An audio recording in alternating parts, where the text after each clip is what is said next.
We are going after murderers and rapists and traffickers and drug dealers and getting them off the streets and getting them out of this country because Joe Biden let the worst of the worst come in here. The other day I was talking to some marshals that have been partnering with ICE. They said that they had detained a cannibal and put him on a plane to take him home, and while they had him in his seat, he started to eat himself, and they had to get him off and get him medical attention. These are the kind of deranged individuals that are on our streets in America that we're trying to target and get out of our country because they are so deranged they don't belong here. And they shouldn't be walking the streets with our children, and they shouldn't be living in the communities with our families. I want all of you to notice these flyers that we've got. Is that everybody who sees these flyers or anybody who sees these news clips should know you can still go home on your own. You can self-deport. If you go on the CBP Home app and go home now, you will get the chance to come back to the United States legally.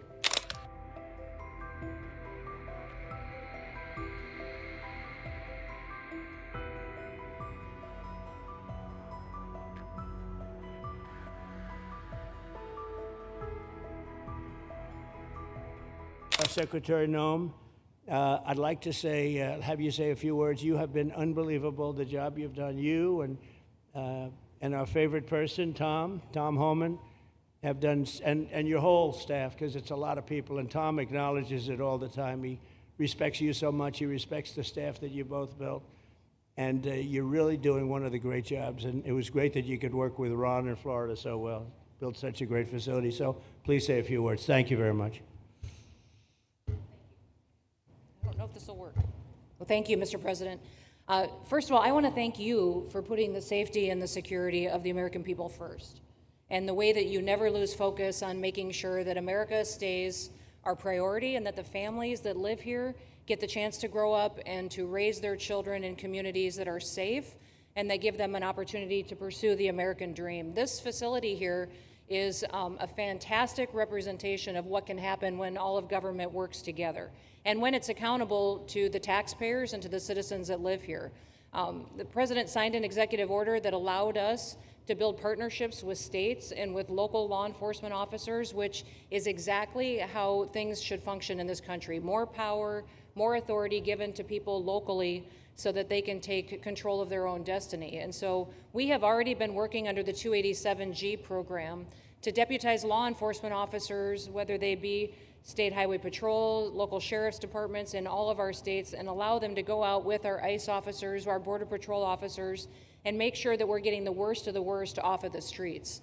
We also recognize that as we've been doing that and returning people back to their home countries, that we need detention facilities. We need beds to put them in place so that they can have their due process before they return home.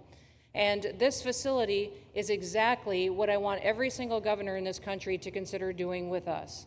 What happened to start this conversation was that a young man named Jimmy Percival in my office, my general counsel, who came from Florida and used to work here, called up the Attorney General and the governor and said, hey, what do you think about partnering with us on a detention facility that we could put in place that would allow us to bring individuals there? There's an airstrip close by. You guys volunteered the assets that you have and the connections that you have and worked with Kevin extensively so that we could come here, have their due process given, and return them home to their countries. And in 8 days, this facility has been stood up. And I want everybody to recognize that detention facilities that ICE adheres to is a higher standard than is required at state levels, at local Department of Corrections facilities, sheriff's offices. This is a state-of-the-art facility, air-conditioned, isolated though for security purposes, which is very helpful. And I appreciate so many people being willing to work together to make a project like this happen. Right here on this location, we'll have about 3,000 beds. Other location will have another 2,000 beds that will allow us to bring individuals across the country that we are bringing in and incarcerating for violating our laws and immediately get them out of the country as soon as we possibly can. It's exactly what we need to be perpetuating in other states. And what I would say is, I want all of you to notice these flyers that we've got. Is that everybody who sees these flyers or anybody who sees these news clips should know you can still go home on your own. You can self-deport. If you go on the CBP Home app and go home now, you will get the chance to come back to the United States legally. You will get the chance to come back and do it the right way. If you don't, you may end up here. And you may end up here and being processed, deported out of this country, and never get the chance to come back. That is the consequences of breaking the law in the United States of America. Listen, our job is to uphold the law. This is a country of laws. We have a border now, and because we have a president that cares and recognizes that we need to be a nation of borders and a nation that upholds the law. If you break the law, there's consequences. We will deport you, and you will never get to be a United States citizen. You'll never even get to come back here and work and to pursue the American dream. But if you decide you want to go home now, go home, and we'll help facilitate it. We'll buy your plane ticket. We'll get you there. In fact, I just got back from Panama, Costa Rica, Guatemala, Honduras. Those countries are excited to get their citizens home. They're setting up programs to loan them money to buy houses when they get there, help them with food assistance, get their children educated, scholarships. They want their citizens that are living here in the United States illegally to come home and to be a part of their economy and help their countries grow. So this is a win-win for everyone, and I just want to end, Mr. President, by thanking our law enforcement officers, by thanking our ICE officers and our Border Patrol officers for what they do every day. They are out on the streets, and violence against them has increased over 500% since Trump has gone back into the White House, because he's upholding the law and because a bunch of liberals, socialists, and Marxists are out there lying about what President Trump is doing. President Trump is upholding freedom by what he is doing. The freedom to live safely in this country and to do things legally and to have justice. And because those liberals, and I'm calling out you, CNN, I'm calling you out because you lie every single day about what these operations are. We are going after murderers and rapists and traffickers and drug dealers and getting them off the streets and getting them out of this country because Joe Biden let the worst of the worst come in here. The other day I was talking to some marshals that have been partnering with ICE. They said that they had detained a cannibal and put him on a plane to take him home, and while they had him in his seat, he started to eat himself, and they had to get him off and get him medical attention. These are the kind of deranged individuals that are on our streets in America that we're trying to target and get out of our country because they are so deranged they don't belong here. And they shouldn't be walking the streets with our children. And they shouldn't be living in the communities with our families who just want to grow up, go to job, raise their children to grow up and get a job and to live the American dream. So thank you to all of our law enforcement officers, those in our military that have been helping, our National Guard. Thank you to Governor DeSantis for stepping up and being an example to other governors. I hope my phone rings off the hook from governors calling and saying, how can we do what Florida just did? How can we do exactly what they did? Because we need this big, beautiful bill.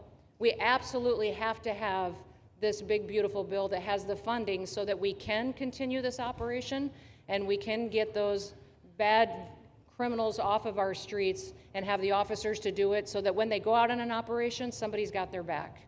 Somebody's got their back, they can do it safely, and they can go home to their families at night too. So this bill needs to pass through Congress so we have the resources at the Department of Homeland Security to make sure that our homeland truly is secure. And Mr. President, thank you for Stephen Miller. I just want to thank you for him. This guy calls me night and day and tells me all of his wise advice and wisdom, but he's a rock star because he loves this country and he's passionate about making sure that nobody is prioritized over an American citizen. We love everybody. We do. We love everybody. Not everybody. But, well, a lot of people. But we shouldn't be putting people illegally above citizens. We should be making sure that we do things right, and that's what America has always stood for, and we're an example to the rest of the world because we do it right. So, Mr. President, you surround yourself with great people, and I think that's because everybody wants to work for the greatest president that the United States has ever had, and that's President Donald J. Trump. Thank you very sir. much, Kristi. That's Thank so you for nice. your... Thank you. Thank you very much. And I have to say that, you know, when Kristi's name was put before me by Tom Homeland, by the way, because I wanted him for the border, and somehow I thought that was going to be good in that sort. But he didn't want the upper job, and I said, who do you recommend? Kristi Noem. I said, oh, are you kidding? She's great, but she's such a fine, elegant person. He said, sir, she's tough as hell. I said, are you sure? You are tough as hell, I tell you, and you do it in a very nice way, but you are, if you ever saw her ride a horse, she rides a horse like she should be in the rodeo. She's like an unbelievable horse person, and you've done a fantastic job. And Steve Miller would even agree to that. And he likes nobody, by the way. I don't think he likes anybody.